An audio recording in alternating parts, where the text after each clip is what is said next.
Al telefono Elisa Pezzolato di Elisa Dance, questa scuola prestigiosa di Corvola. Spiegaci cosa è successo domenica.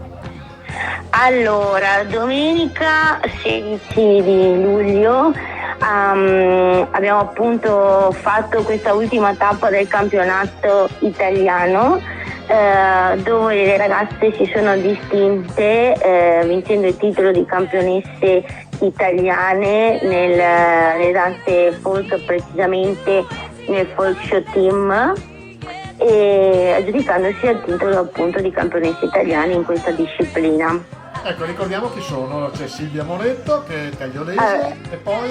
Sì, esatto, le sue compagne sono Aurora Bolsonaro di Cavarzere e Viola Boccatto di Corvola. Ma poi ci dicevi che Silvia è riuscita anche a essere vice campionessa nazionale di cosa? Sì, Silvia ha vinto il titolo di vice campionessa nazionale nella disciplina Latin Style Show, ovvero uno show di danze latinoamericane.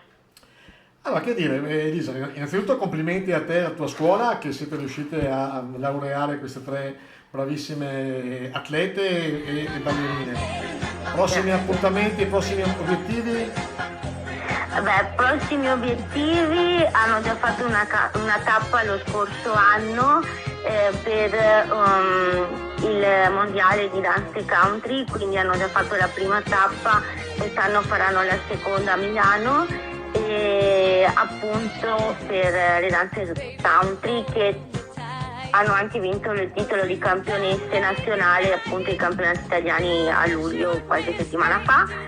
E quindi il prossimo obiettivo è questo, e altri obiettivi poi saranno il campionato regionale per le danze latine e poi via via tutte le altre gare che ci saranno durante l'anno, insomma.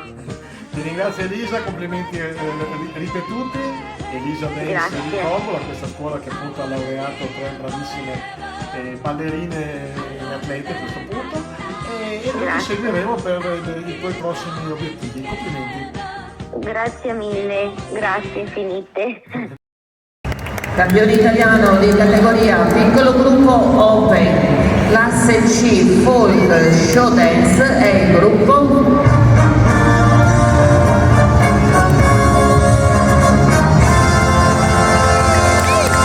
222 Disco Girls, Elisa Dance, Regione Veneto.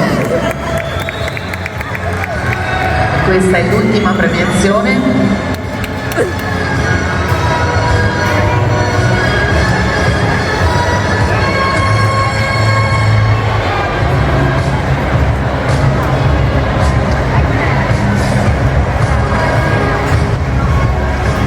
Noi ringraziamo